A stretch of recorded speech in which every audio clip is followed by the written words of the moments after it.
Halo, kembali lagi dengan saya Yogi Karisma pada video pembelajaran. Pada video pembelajaran kali ini, saya akan melanjutkan materi terakhir tentang prinsip desain pembelajaran.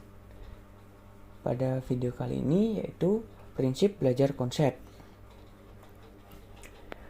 Pada video pembelajaran kali ini, yang akan saya muat materinya yaitu definisi atau pengertian, lalu yang kedua ada bagian-bagian dari prinsip belajar konsep. Langsung saja, apa itu konsep? Sebelum membahas atau menyimpulkan mengenai konsep, mari kita simak pendapat dari beberapa ahli. Yang pertama ada Dahar. Pada tahun 1989 menyatakan tidak ada satupun definisi yang dapat mengungkapkan arti yang kaya dari konsep atau berbagai konsep yang diperoleh siswa. Lalu yang kedua ada menurut Egan dan Kauchak pada tahun 2004 dalam Thomson pada tahun 2006 halaman 553, yaitu konsep dapat dianggap sebagai ide, objek atau kejadian yang membantu seseorang memahami dunia di sekitarnya. Lalu kesimpulannya, konsep adalah suatu ide atau gagasan, sebutan, nama terhadap sesuatu melalui proses berpikir, menggunakan pengalaman dan pengetahuan sebelumnya untuk memahami dunia. Lalu bagian yang pertama yaitu ada jenis-jenis konsep. Menurut Fleming dan Levy pada tahun 1981 yang membedakan jenis konsep ke dalam 4 jenis. Jenis-jenis sebagai berikut. Yang pertama ada konsep konjungsi. Konsep konjungsi atau penghubung merupakan konsep yang paling mudah dipahami. Konsep ini sebagian besar digunakan dalam buku pelajaran di sekolah. Misalnya, Budi dan Ani pergi ke sekolah. Lalu yang kedua ada konsep benda nyata. Konsep benda nyata lebih mudah dijelaskan dari beberapa konsep abstrak. Konsep benda nyata dapat divisualisasikan dengan jelas sehingga orang akan mudah memahaminya. Seperti pada gambar di samping, yaitu gambar kursi yang nyata. Dengan begitu, dengan melihat gambar di samping, akan lebih mudah memahami topik yang dibahas. Misalnya, kalau kita membahas kursi dan dengan kita memberikan gambar yang bisa dengan mudah divisualisasikan oleh orang, maka akan mudah juga untuk memahaminya. Lanjut. Yang ketiga ada konsep abstrak. Konsep abstrak dapat dipelajari dari berbagai struktur verbal. Konsep-konsep abstrak tidak selamanya sulit dipahami.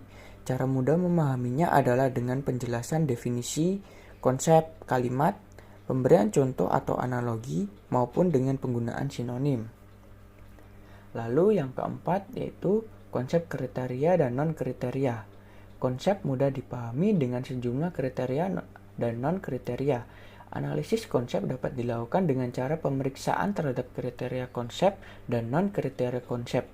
Analisis ini akan menghasilkan mana contoh dari konsep dan bukan contoh dari konsep.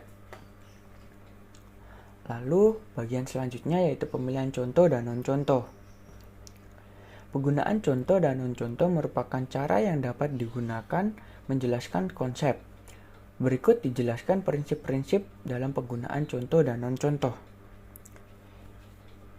Yang pertama, gunakan contoh dan non-contoh. Pada dasarnya, contoh menunjukkan apa itu konsep dan non-contoh menunjukkan yang bukan konsep. Kedua hal tersebut menjadi objek penting bagi pembelajar dalam memahami konsep.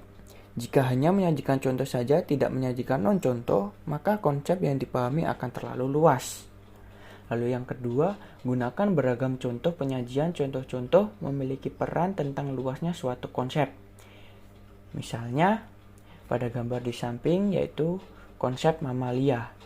Dengan gambar di samping akan memperluas konsep mamalia dan akan mencantumkan jenis-jenis hewan mamalia. Dengan begitu, orang yang melihat akan lebih mudah untuk mengilustrasikan apa saja hewan-hewan yang termasuk ke dalam contoh hewan mamalia. Yang ketiga, sebaiknya karakteristik contoh dengan non-contoh berlawanan. Sajikan sebanyak-banyak karakteristik atau atribut dari contoh agar pemahaman terdapat suatu konsep semakin mendalam. Namun, Sebaliknya, sajikan sedikit atribut dari non-contoh. Selanjutnya, bagian yang terakhir yaitu prasyarat belajar konsep. Yang pertama yaitu pelajari terlebih dahulu konsep yang mudah dalam belajar konsep, suruh pembelajar. Membedakan antara atribut-atribut, misalnya perbedaan besar dan kecil, perbedaan warna merah dan hijau beserta contoh-contohnya. Lalu yang kedua yaitu fasilitasi pembelajar dengan pembelajaran yang tepat sebelum belajar tentang konsep. Penting digali pengetahuan awal yang dimiliki pembelajar. Pengetahuan awal yang digunakan sebagai pijakan untuk membelajarkan pengetahuan baru atau konsep baru. Baik, terima kasih. Sekian video pembelajaran yang saya bahas pada pertemuan kali ini. Apabila ada kesalahan kata baik disengaja maupun tidak, saya mohon maaf yang sebesar-besarnya. Untuk menutup video pada kali ini, saya ucapkan terima kasih dan nantikan video pembelajaran saya selanjutnya.